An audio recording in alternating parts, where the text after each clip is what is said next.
All right, thanks for tuning in once again. It's Ishmael Sistrunk from the St. Louis American and STLamerican.com. Here with Rams correspondent Palmer Alexander III.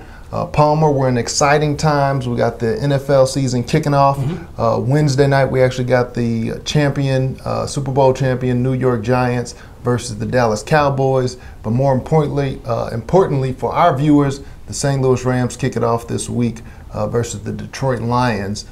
First, before we go into this first game, what do you think about the final cuts that the Rams made? There were some interesting moves. Yeah, I mean, I wasn't surprised that they cut Denorio Alexander. He didn't even participate in any of the preseason games. I was surprised that Illinois Mike got cut because he was often injury-prone wide receiver. I was really surprised about Jerome Murphy being cut because you look at when they had traded Josh Gordy to the Colts, you figured, well, maybe he was really pushed him out the door. And then there was rumors that Brandon Fletcher may end up getting traded.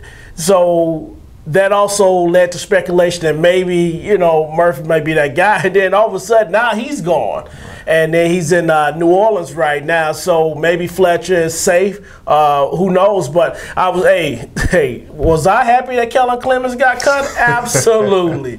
Absolutely. And just that, you know, Ishmael, the Rams don't need any more people in that locker room permeating the entire facility with bum disease. And it's just it's a chronic illness that has plagued this franchise. And but honestly, we talked about Austin Davis, and Austin Davis did a pretty good job running the offense that Kellen Clemens has been in for a very long time. And I've harped on this. You've seen it. We both talked about it. And how can you get outplayed by a younger player when you've pretty much ate, drank, and slept the system? So it was good for the Rams, and who knows, they may make another move by the time we finish doing this. Right, and you know, I was excited as well to see Clemens go. I wasn't sure that it was going to happen. It seemed like every time the media talked to Jeff Fisher about it, you know, he talked about, well, yeah, Davis is playing well, but Clemens, you know, he knows this offense back and forth. And he did, but if you can't make the throws, you got no business being back there. Right. I mean, he went 2 for 10, but the red zone pick was just totally inexcusable. And I tell you what, I mean, while I'm at it, Craig Dow needs to be cut. Craig Dow needs to be cut. I mean, thank goodness that the very next play, Janoris Jenkins gets the tip ball and returns back to the house. I mean, but listen, Craig Dow just not good. He was never good. He was one of Spagnuolo guys. He's a special team guy. If he's over special teams, fine. You know, he doesn't really hurt you, but he doesn't help you. You know, he can't cover. He's always blowing the coverage. He's always late helping over the top. He just hurts your team. And as you can see with the young guys like McLeod and Quentin Poyer, both guys are safeties, and both guys, again, that we noticed during the rookie OTAs, you know, they may end up pushing them out the door. Quentin Michael need to keep his head on the swivel. Even Darian Stewart may be in jeopardy of losing his job just because there's a lot of youth on this team. The Rams are going with a youth movement. It's good to see. Illini Mike, as you talked about, Manawa Nui.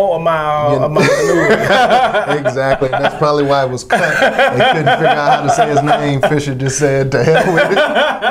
Get him out of here. You know, he showed potential, but kind of like DX, you know, he couldn't stay on the field. He couldn't stay healthy.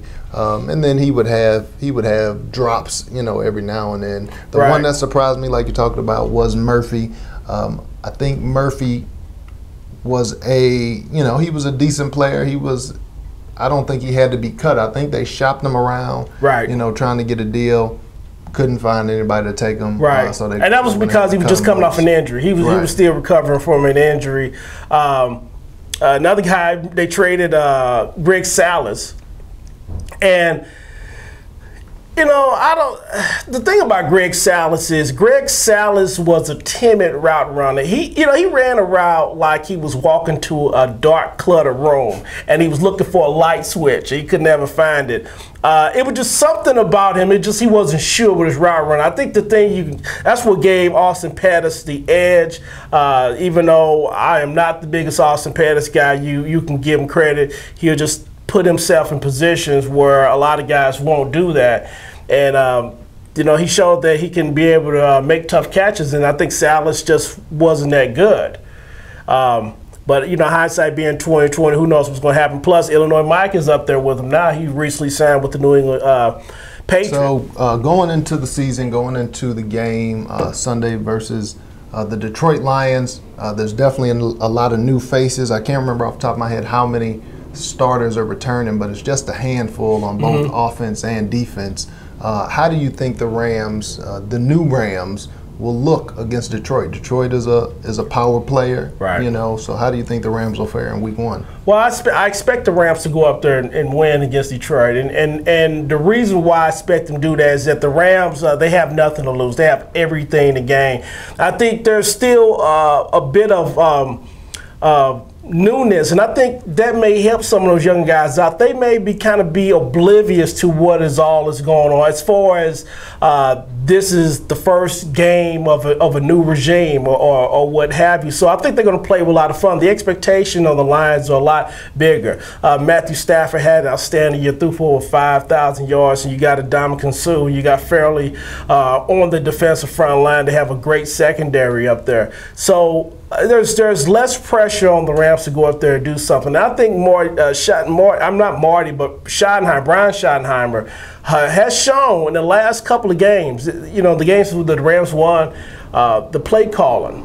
He did a great job of mixing up the play calling and keeping them all balanced, and I think that'd be the key to the Rams winning. Again, Detroit is going to win this game. Hopefully the Rams will put forth a good effort. I'd like to see them win it. Right.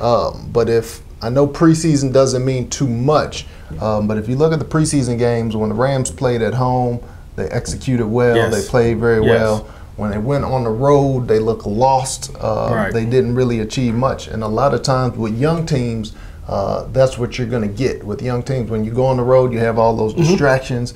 They don't necessarily perform up to their capabilities. So I see them having a hard time going in there to Detroit with Calvin Johnson, with that defense that you talked about, and coming out with the win. But hopefully they'll put up a good effort. Well, I'm hoping that what will help the Rams, I think the things that they can take from, especially the game against Baltimore, even though he's playing against Baltimore twos, and then in the Kansas City game, is that with that front forward, I left out Averill too, who recently just signed with the Detroit Lions, that if Bradford's getting that ball out in those 3- and 5-step drops, and he's not taking any hits, the Rams will be able to move the chains, and I think and keep that Lions team on. Keep Stafford and keep Johnson and keep those guys off the field. I think if they do that consistently and keep the game, in that 2017 range, I think you give the Rams a shot. And don't forget about Greg Zerling. I think if the Rams move the ball consistently and get the ball on the other side of 40, they're always within field goal range, and I think Jeff Fisher teams, they didn't care how they score. If it's safeties, field goal, safety field goal, they didn't care as long as they got a W. And I think that's why I might give my boys the edge this week. All righty. Well, we will see this weekend. Make sure you tune in for the game. Let us know who you think is going to win, and after the game, let us know what you thought. Hey, just keep supporting us at the St. Louis American. We are expanding the brand. You're getting better football coverage than you ever got. Tune in and watch all our videos on YouTube. And one thing I'd like to point out, you mentioned Greg Zerling. He was one of the first people that we interviewed. Yes. No doubt that he made the team. Daryl Richardson. He was the first player that we interviewed at rookie camp. We both said at that time he's going to make the team. Yeah, we made the team. Yeah. And he's looking like he may be the backup running back. Yeah, absolutely. Isn't it kind of ironic? We can gloat a little bit because we are the award-winning St. Louis American.